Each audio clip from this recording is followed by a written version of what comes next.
That's when the cannibalism started.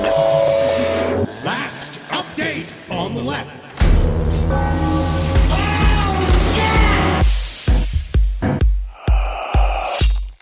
Welcome to the last update on the left, ladies and gentlemen. We got a real special treat for you today. Big update on a big piece of shit. Yeah. I was going to say a big dumper. Yeah. Big time killer. Big time well, killer. You could say dumper. Yeah. He's a dumper. Yeah. You're Marcus Parks. I'm Henry Zabrowski. We're sitting here with Ed Larson. Hello. We talked with. She's a pip. Yeah, she's great. No, this woman is incredible. And what I like is there's something about a classy, lady doctor that just hangs out with serial killers all day. Yeah. That's all she does.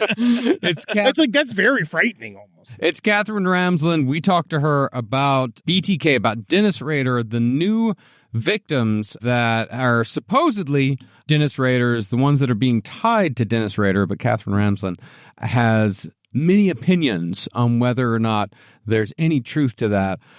So all you Raider heads, get ready. You strap in. And also, I'll just tell you up front, we found out Dennis Rader not getting fillers. No. Getting fillers. Yeah. Not getting dentures. No, I asked. Rotting away in prison. Yep. Well, the Wichita Raiders. Wow. That was the family. All right, here's our interview with Dr. Ramsland. Live from your grave. All right, we are here with Dr. Katherine Ramsland. You've probably seen her on countless serial killer documentaries. She's written one of the best books about a serial killer that I've ever read, Confessions of the BTK Killer. Katherine Ramsland, doctor, thank you so much for joining us today. Well, I'm glad to be here. Thank you for having me. Of course. Well, part of the reason why we're bringing you on is that we're here on our update show, and the big update is that it seems like there are new victims of Dennis Rader being discovered, or at least people are assuming that they're Dennis Rader's victims. I guess our first question is, how much validity are you giving, as someone who's spoken personally to Dennis Rader many times, how much validity are you giving to these claims? Well, it's been a progression of stuff for the past year. I think Sheriff Eddie Burden is who you're talking about, because he's kind of leading the way. He's an Oklahoma sheriff. Yeah. He laid out the whole case that he had to me in May, and I didn't think he had evidence for some of the things that he was saying. And certainly everything that he's offered has an alternative interpretation. Sure. And Rader's interpretation is, no, it's not me. And he's been given immunity to confess, to close the cases. He still says no. And the main question that he asks, which I think somebody has to answer, why wouldn't I confess? Right. Because he loves fame. And he said, I'd go out like a fading star. It'd be amazing if I had more victims. And he said, but I'm not going to confess to something I didn't do. And he has told that to, just for example, one of the victims that they had linked to him was the Garber case in Missouri. Yes. So her body was heavily bound with 6 different ropes and cords and whatnot, and dumped on a abandoned farm property. So that all sounds very Rader like, right? He does. They the multiple different styles of rope, like the overdoing it, like almost like an artistic way, the way he viewed his quote unquote work. He actually said it was sloppy, and kind of insulted that people thought it was his work. Wow. The detective team went to interview him. Lori Howard was the one that I've been working with. And the woman was found in 1990 on Halloween weekend. It was unclear how she came to be there. It took them a long time to identify her. Once they did, through genetic genealogy, they found 2 relatives who were able to give them more of a sense of where she had been working, where she'd been living, which put her in that area. And then their chief suspect was killed in a motorcycle accident. And suddenly people came forward who had been scared of him. And they told the story of what they saw and what they knew. And it turns out it was not Dennis Rader. Yes. So, that's an important case to show that despite all the things that looked very much like it was Dennis Rader, it wasn't. Can I backtrack a little bit? The reason why I want to just clear this up for myself was like the reason why they even began to think he might be connected to more cases was because he insinuated something along the lines of there might be some trophies left in the barn. Explain. I know that they moved. Okay, I can his tell you shed. what happened. Yes, please. It's all very confusing. It can all be very confusing when it I comes to this started stuff. reading it, and I was just like, how did we even get to this point? Because I know they got to his journals and they got to his letters, but how did we get to there? It kind of started because in Oklahoma, in Pawhuska, Oklahoma, this young woman went missing from a laundromat. Witnesses put her in the company of two people, which is not the way Dennis Rader operates. She's never been found. We don't even have a body. We don't know what happened to her. But Sheriff Verdon decided to read through some journals that Rader had written that were in the custody of Wichita Police. And he saw a little short entry called Bad Wash Day. Yes. And he went to talk to Rader, and Rader even said, yes, I used to fantasize about that was a good way to get victims, but it never worked out. So essentially, Bad Wash Day might be Bad Wash Day for him instead of the victim. That's what I mean by the ambiguity. Yeah, it's like how they said in Woodstock, the bad acid wasn't that it wasn't driving people insane. It was that it was extremely weak acid. Yeah, it just didn't do its job. Yes. So Sheriff Verdon went to the former property of where Rader's house had been. It had been torn down. It's just an empty lot now. Been there that way since 2006 or so. And he found a knotted pantyhose. So he's just like that. He's like, oh, well, yeah, he would have left this behind. Yeah, this is his favorite thing. There's a number of things. First of all, maybe not connected to Rader at all because it's been a vacant lot that leads into a park, and who knows. Secondly, Rader. Or do you think people go and screw around there at night because it was BTK's old house? Maybe. Or Rader said he used to tie plants to stakes with knotted pantyhose, as many people do, actually. Oh, wow. So, or it is one of his pieces from a hit kit, but it's to a victim we already know about. Interesting. So there's a number of things here that don't lead us to think he's got another victim. Now, there was also a letter that he wrote to the woman who had initially gotten me involved in writing this book. And he had said to her, he thought there were some trophies from known victims. He didn't say these were new victims, or she would have never, she would have turned that over to the police immediately. He said he thought he had moved them. They had been buried under his shed. He had a lot of hidey holes, really a lot of them. That's what he called them, hidey holes. Yeah. And he thought he had moved him, but could she just go see? So Sheriff Verdon has that letter. So he decides to dig on the property where the shed had once been. And he claims that he had items of interest. Okay. And that was back in, I think, September of 2023. So he formed a task force. But among the people on that task force are criminalists, including top DNA experts. So here we are, May, almost June 2024. Why haven't they been tested?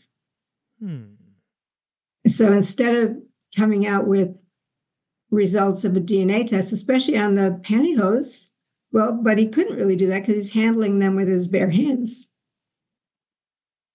So, but he still kept telling me he was going to get it tested, and by now you should have test results.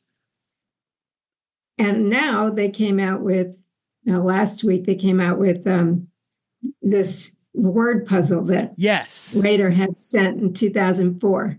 So what's this all about? Okay, so if you had the puzzle, you can see how he writes these lines over the place to So my name's in there if you do it that way. Did Dennis? Is he? Yeah. What about me in 2004? We found a number of people's names in there. If you have it, if you make enough of those kinds of connections. It's like the Torah codes, where people say they can find damn near anything in the Bible through numerology. You can find anything in Dennis Rader ciphers. Well, yeah, except that I will say this: Rader had put his own street number in from his home address, and he had put it in an odd way, 6220, and then there's another 0 was underneath the middle 2. So Sheriff Vernon took that to mean, oh, well, then it isn't just straight lines. Oh, yeah. So I'm free to draw these lines in this variety of ways, because of what Rader did. But I'm going to tell you, if all those victim names are in there, Rader is a master at coding. I don't think that he is, actually. He's got free time. Yeah. And then the Arkansas team of detectives came to talk to him about a woman named Dana Stidham, who had, around the time of Garber, she also had been bound and killed and her body dumped. And if you put DANA and the A is below DAN, like Rader did with his address, Dana is there. Because they had shown, because just for our listeners that don't know, there was one of the pieces of evidence that came out that said the name, they used it to spell out the name of the missing girl that they were looking for out of and then it said the words laundromat. Right. Then he did you could see that. And then it said the name of the town she had went missing from. But then now that makes a lot of sense, saying like, oh, it's just a bunch of letters. Anybody can make anything. But in order to get some of those names and words, I think one was the name of the street or something, you had to do all this sort of crisscrossing. Yes. And you can find anything if you try hard enough with that puzzle. Yeah, it's Yahtzee. Yeah. And I still say, if that is evidence, bring charges. Yeah. Don't just play this out in the media. You have a task force full of experts. Bring charges. So why aren't they? Why are they going to the media? I don't. He doesn't talk to me anymore. That's too many uncomfortable questions. Well, the thing is, I've been put in this weird position of being Dennis Rader's spokesperson, which is not to say I'm his advocate for innocence in this, but I agree with him.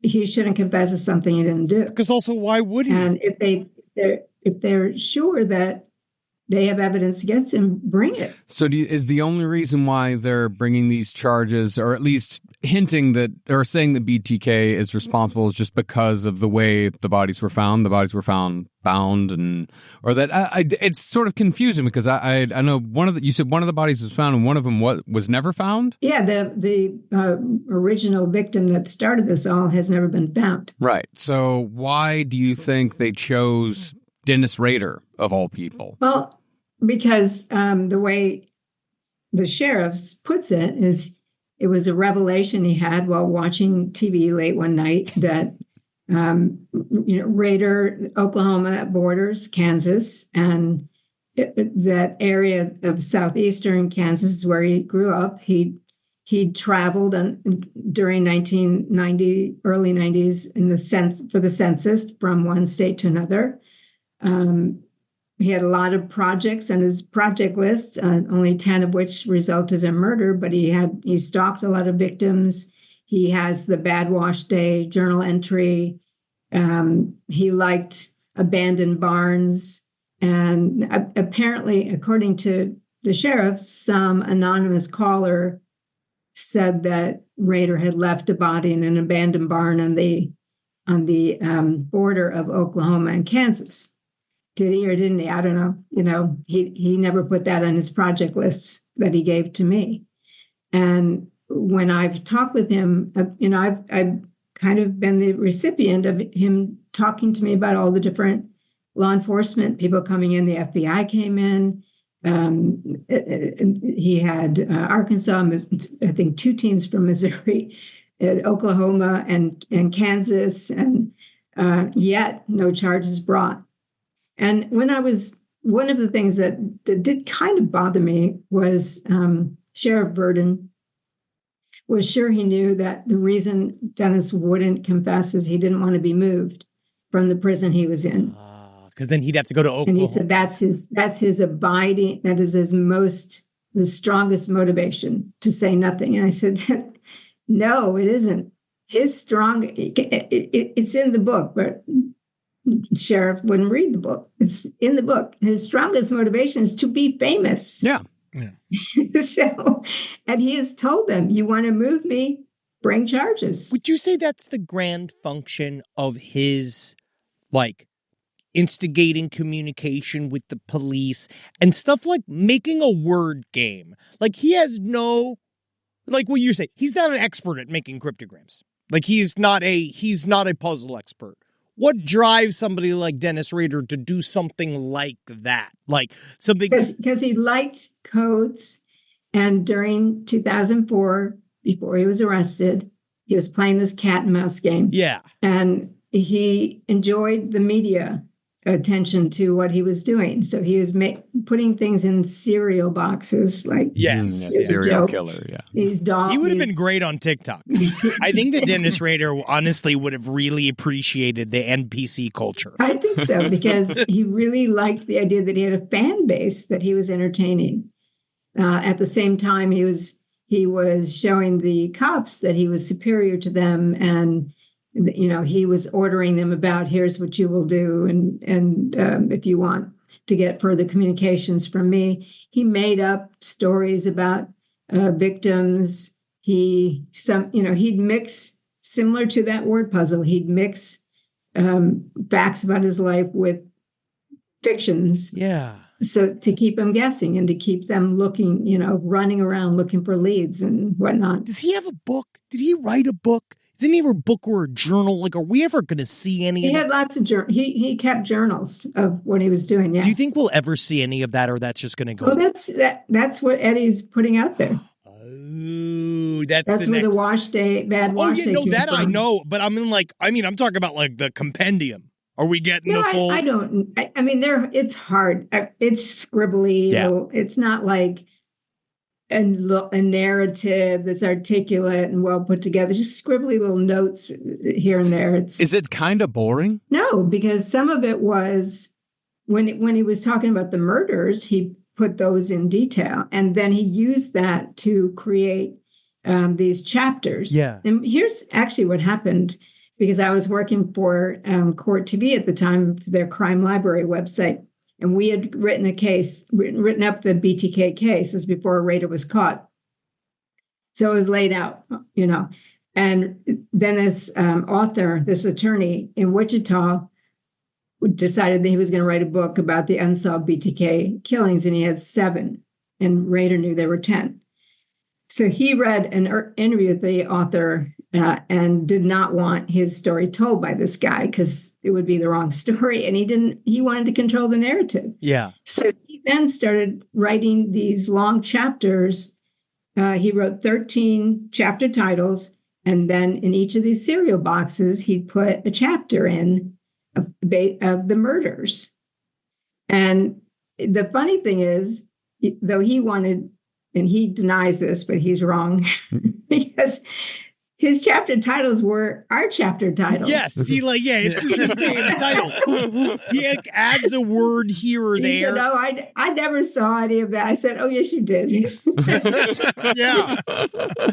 Yeah. So he did write a lengthy piece, and he didn't get all of them to the police because he was arrested, but they found more of them. Then he would take the originals and copy them, and then copy the copies to, erase any track from a copy machine, because they had figured out he'd been copying things in Wichita State University, so he was much more careful, and that was his downfall, because he didn't have a lot of time to go running around to these copy machines. So he knew how to use a computer, and he asked a cyber cop, can you trace an anonymous like a disc or anonymous email, and the cyber cop said no. Yeah, of course. Like, not because he did not know the answer to that, and he has written his own article about how his mistake actually led to this. But so what happened is Rader then put an ad. He wrote a postcard to the task force and said, put an ad in the paper to let me know that I can send you a computer disk and it's safe for me. And they thought, is this for real?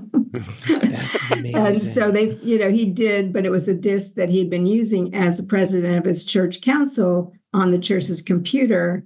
And had he used a clean disk at a library computer, he probably would have gotten away with it. Jesus. But he didn't. He used one with his name in some of the data that he erased, and they were able to track it back to that church. And the pastor said, yes, Dennis Rader is the president of our congregation, and he's been using the computer. And that's what his downfall was, is that he didn't have time to make these copies of copies.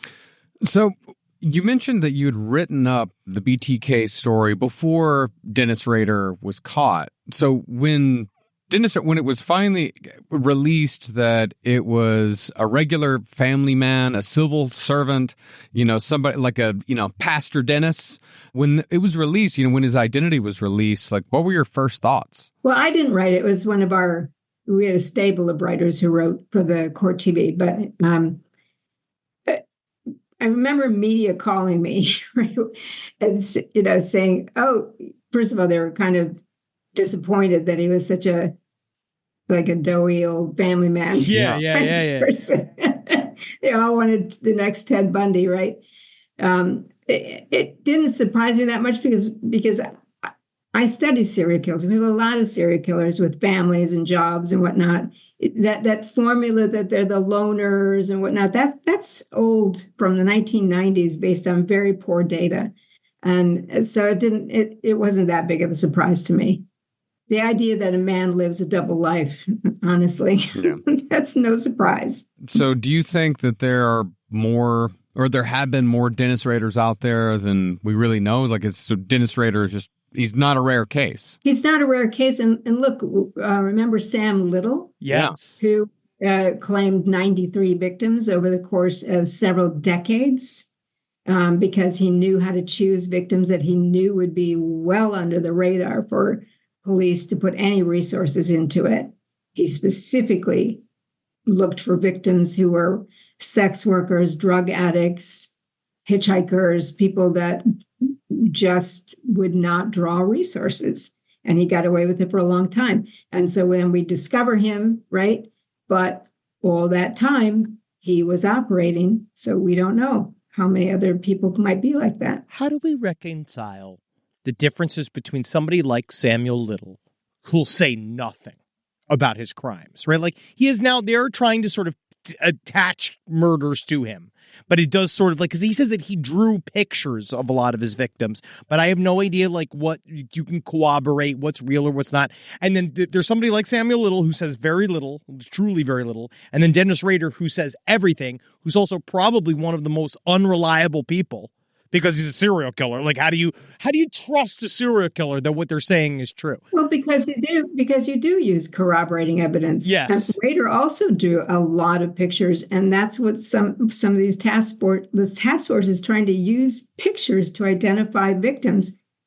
I mean, you can't identify a victim from a picture. No, from because a drawing. How would they know? Like, even Samuel Little, after all these years. But the way they did with Sam Little was he would say locations, times, use the drawing, and then the officers would be able to see, did they find a body there at that time that looked like this drawing? That's how you corroborate it. Yeah. And Rader, certainly with all of the 10 victims he took credit for, it's all corroborated. Everything he said he did is corroborated by the scenes, by the evidence. Yeah. So he's not a totally unreliable person. I mean, what I find fascinating about all this is that you say that, Dennis Rader, of course, his big motivation is to be famous. He wanted to be seen on par with the Zodiac Killer and Jack the Ripper.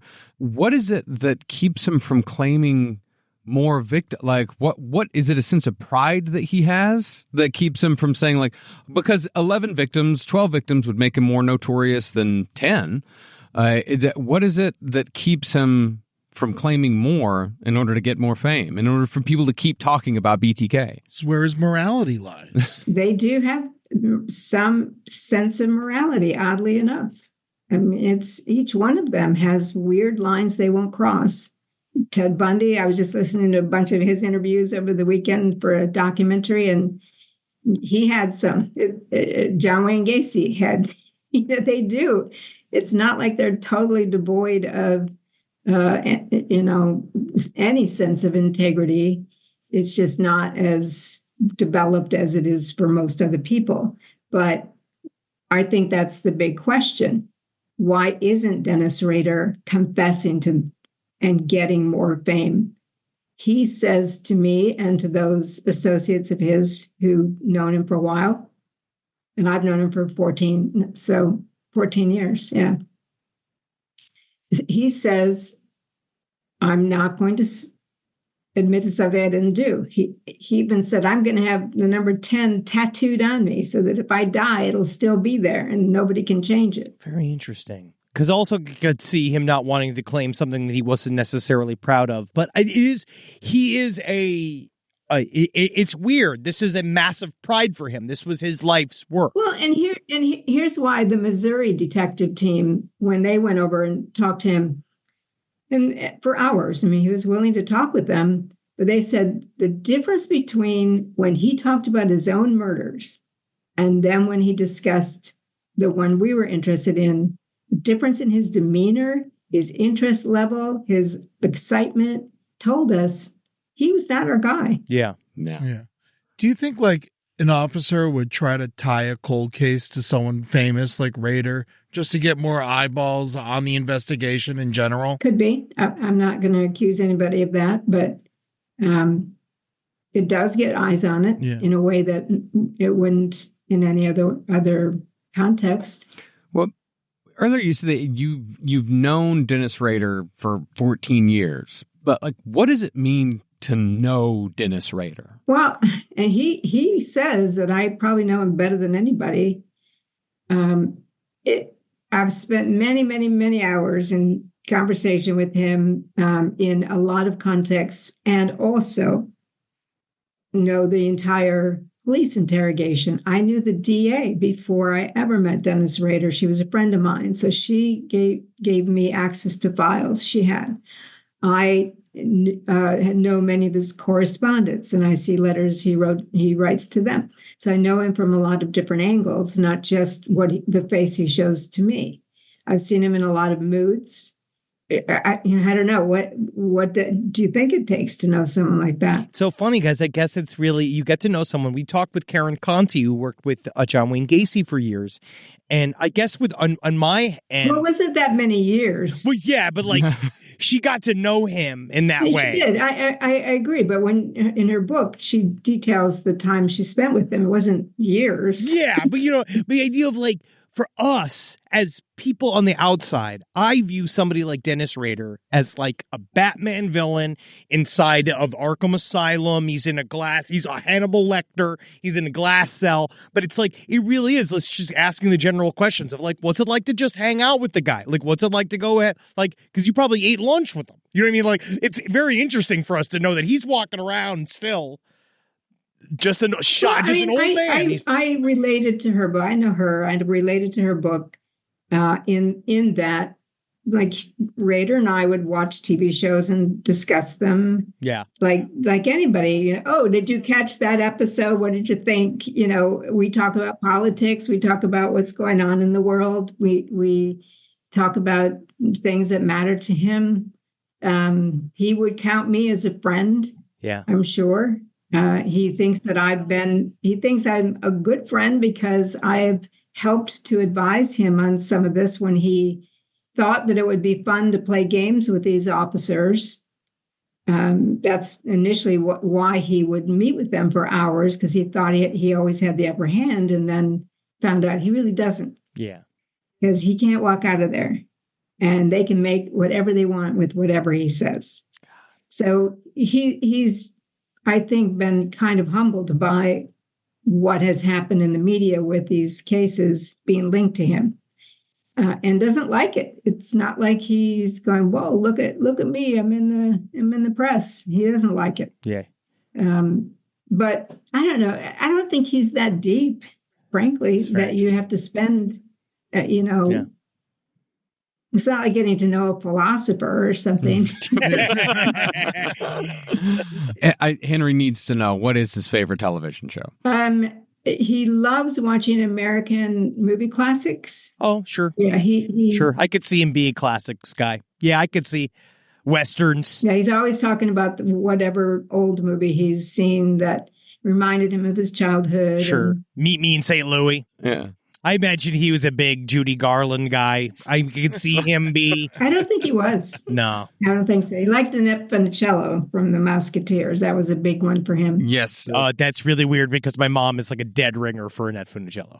So that kind of scares. Well, I think his mother was probably looked very close to her as well. And that's something that I wanted to ask you about, is that you mentioned, Annette Funicello, and I know that he, when he was younger, had a lot of very dark fantasies about Annette Funicello. And one of the things that has always fascinated me about BTK is that, every serial killer that you read, every biography starts off with the horrific childhood, starts off with the abuse.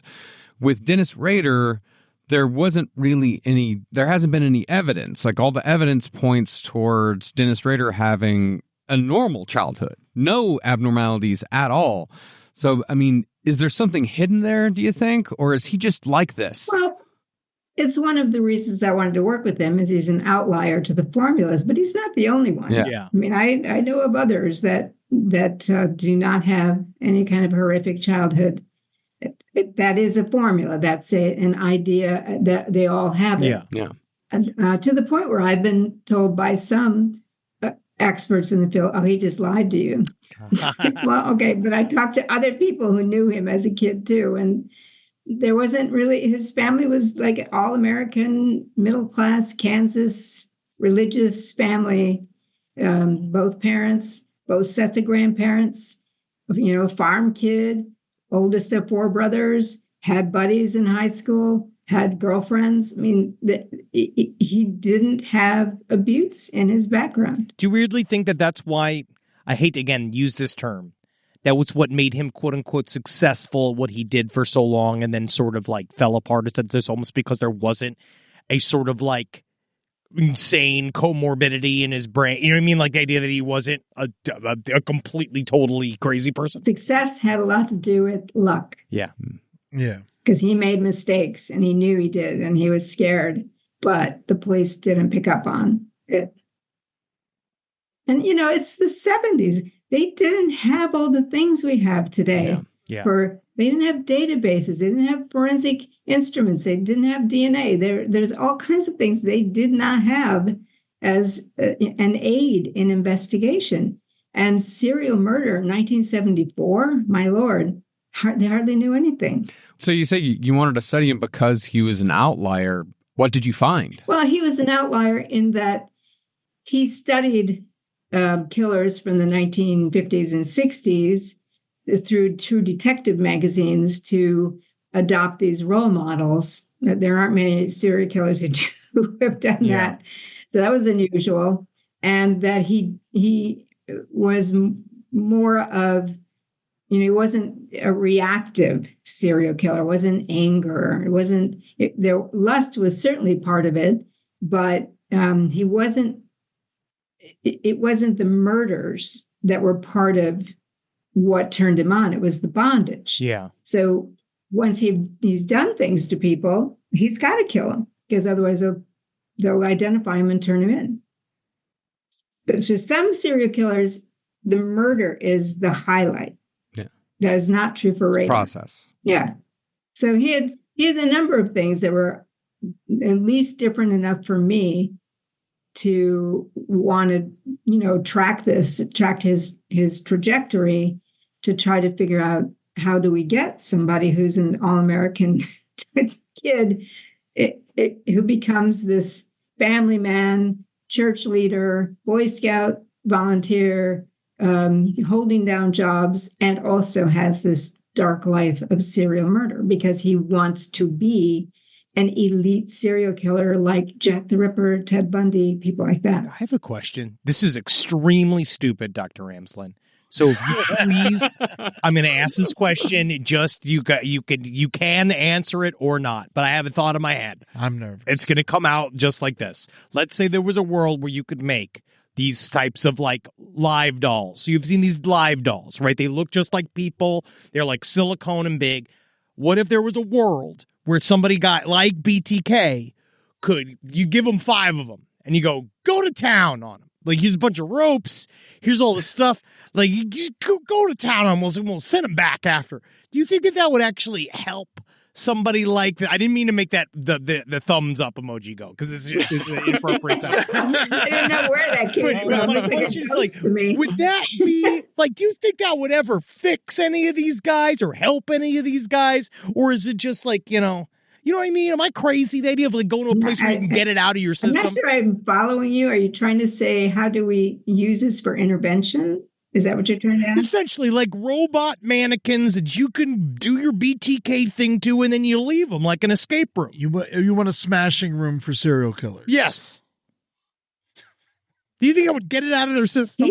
He thought so. He said that had there been S&M clubs that he could go to or something like that, where he had a way to vent and, just let off some of the pressure of the kinds of fantasies he had, he thought that would actually have made a difference for him. But there were S&M clubs. He could have. No, I guess not in Wichita. In Kansas? I mean, I actually feel like a lot of it is just, you just have to ask Farmer John. You'd be surprised who likes getting spanked out in the hills. Yeah, we're talking 1970s into 80s in a very religious community. He can't be. It's going to have to be somewhere else. He can't be seen going. You got to go to the Ozarks like when he's for that. President of I think he was vice president and president. I mean, he's got a family. He's got appearances to keep up. So it's not as if he can just go join some S&M club. But I don't think there were any in Wichita at the time. Not in Wichita, but I was just reading about David Parker Ray and, in his life, and there was some wild shit going down in Albuquerque in the 70s and 80s that he was a part of. But he was in a very isolated place, too, with his toy box. And he also had accomplices who were bringing people to him.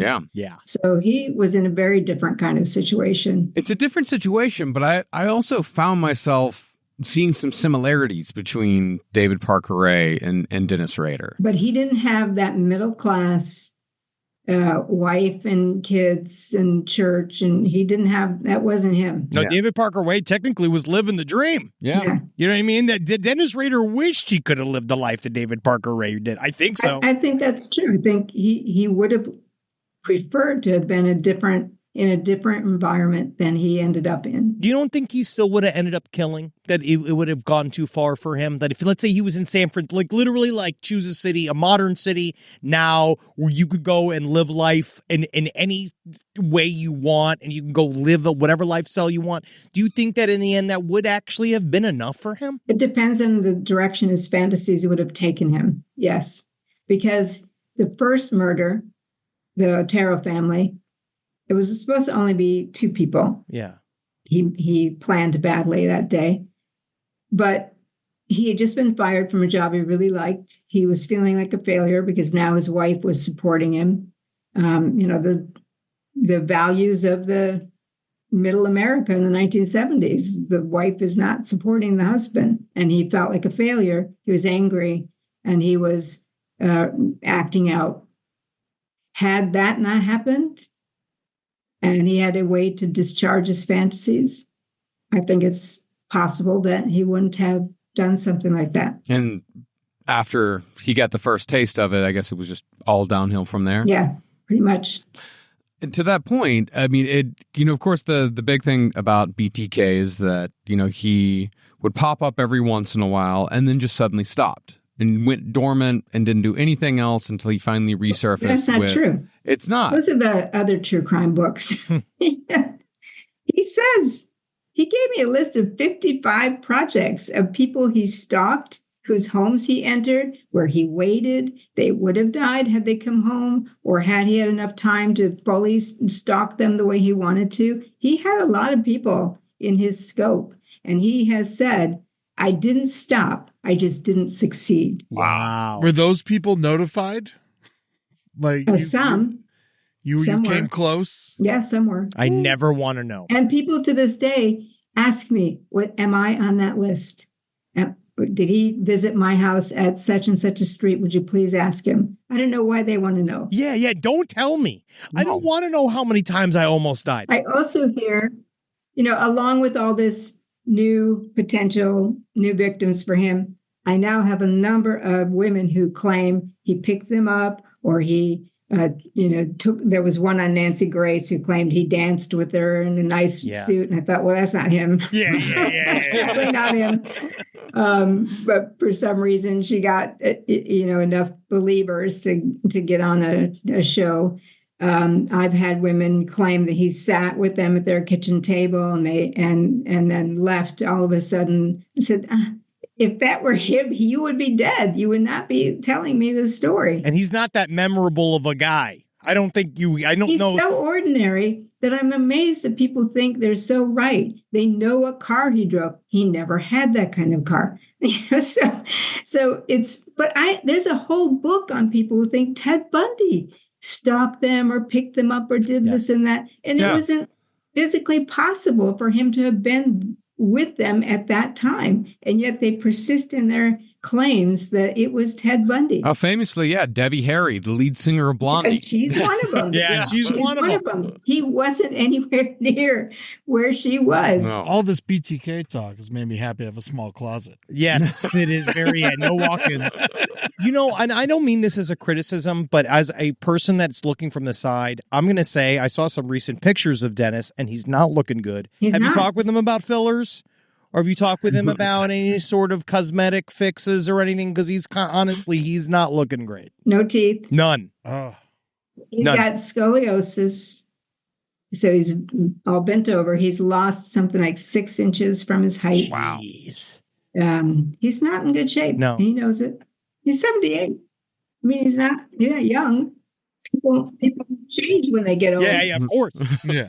And he doesn't have great care either, or exercise, or great nutrition, or any of that. Yeah, right. Because they just kind of like watch him, essentially. Like, yeah. Do you think, because when you say he doesn't have like great care or anything like that, like, I guess, what do you think Dennis Rader deserves? Is it just like any other human being? That's not really within my scope of expertise. I don't study prison systems or any of that. Sure. I don't know. I don't want to even take a stand on that. Sure. Fair enough. Yeah, absolutely. Definitely. And I'm about to go to Crime Con. So. Oh, no, yeah, exactly. We stopped going to crime cons because, like, honestly, I get scared of the other true crime podcasters. Why are you guys going to crime? Are you going to be there? Well, the last time we went, to be honest, to Crime Con was a very, very early Crime Con, one of the very first ones. Which one? Indianapolis. It was in Indianapolis. Oh, I think that was the first one. I'm pretty certain, and I just remember it was a lot of Nancy Grace at 8:45 in the morning. Like, seeing her live in person in a hotel lobby when you haven't had coffee yet, like, it's a lot. Yeah. she's pretty much a star with Crime Con for sure. Yeah, everywhere she goes, it's the Nancy Grace show. No, she walked through with a massive entourage, bodyguards, wearing her Uggs. She's on the task force for all this. She's the head of the task force. Oh, she is? Yeah, she most of the people on Eddie Burden's task force are people associated with Nancy Grace in a media capacity. Damn, she must lift weights too. She's strong. I don't know. You haven't sat her down and asked her about her exercise routine? Nope. This is awesome. Thank you so much for talking with us, Dr. Ramsland. Yeah. You're the best. Thank you for putting up with Thank me. you so much. And before we go, like, what's your latest project? Like, what's your newest book that you have out? Well, the one I finished today is. Congrats. Holy shit! You finished a book today? I did. Congrats. I published a book for my horse. For your horse? You wrote a book for your horse? Who did your horse kill? I ride a horse, and he says, enough of this crime. Write my book. Do you actually? Can I ask that one thing about like your personal life in terms of serial killers and all this stuff? Does it like we've now been in the quote unquote serial killer business for like almost 15 years, and it's hurting me emotionally and mentally every day. What do you do? Like, what do you do to sort of I like groom a horse. Yeah. I groom a horse and ride a horse. I actually volunteer in a horse farm. I drag the field. I drive tractors. I do. Yeah, it's great. Incredible. I'm about to retire from my current job, which I'm very happy about. Yeah. I will continue to teach online graduate courses, but I'm about to end my academic career. Well, congratulations. Which is great. But in terms of the most recent book that's relevant to you all is The Serial Killer's Apprentice, where I spent a year talking to Elmer Wayne Henley Jr. about his being an accomplice to Dean Corll. We need to have a further conversation. There's so much more to the story than what Jack Olson wrote in his, Candyman book from 1974. There's so much more to the story that has never been put out there.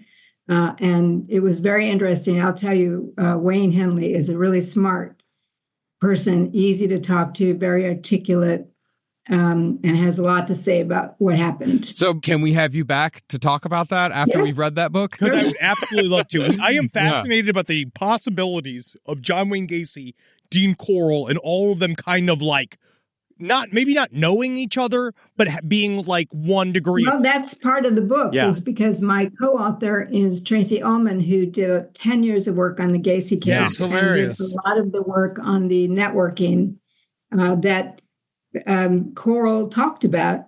And we know that Gacy was fascinated with the Corll case.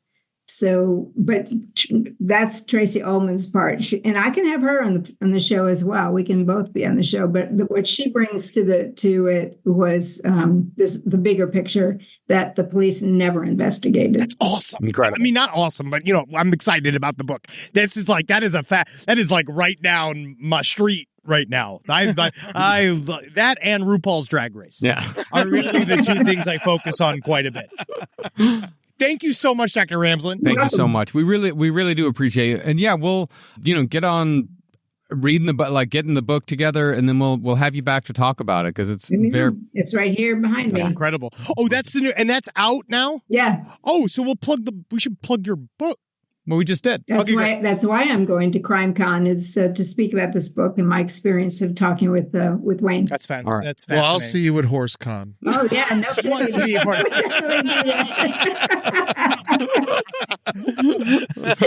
Oh, good idea. Thank you so much. All right, thanks. We'll be You're in touch. released. Bye. All right. Thank you. Rise from your grave. What an amazing interview that just was. My God. It's just because, yes, we always hesitate favor. That's always, but, Dennis Rader, I find fascinating. Of course. And it was so great to talk to somebody who arguably the person who knows Dennis Rader the best. And Dr. Ramsland has a very interesting approach. It also kind of reminds me all the time of why we do what we do here at Last Podcast on the Left, reminding ourselves all the time that serial killers are people. Yeah. And there are humans in there. And it's so weird to just imagining, just like with Dr. Ramsland, just talking TV.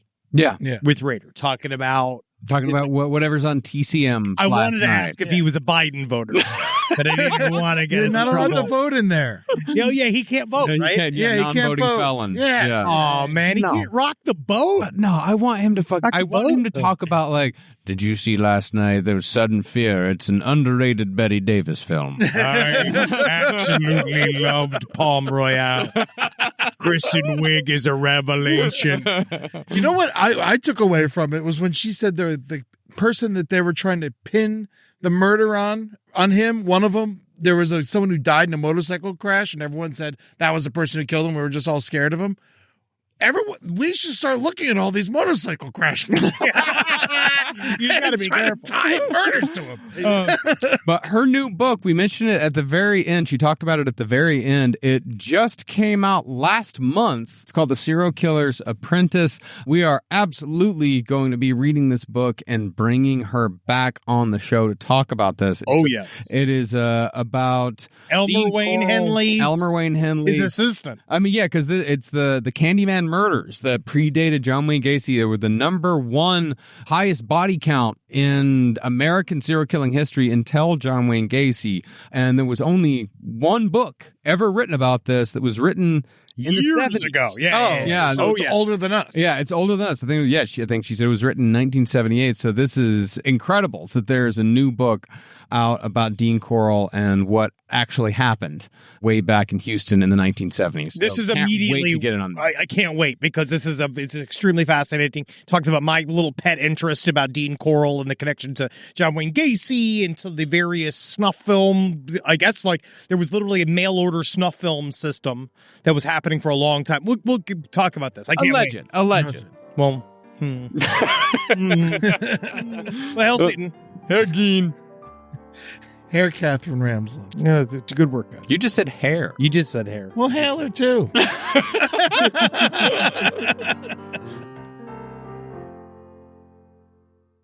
Thank you for enjoying the last update on the left.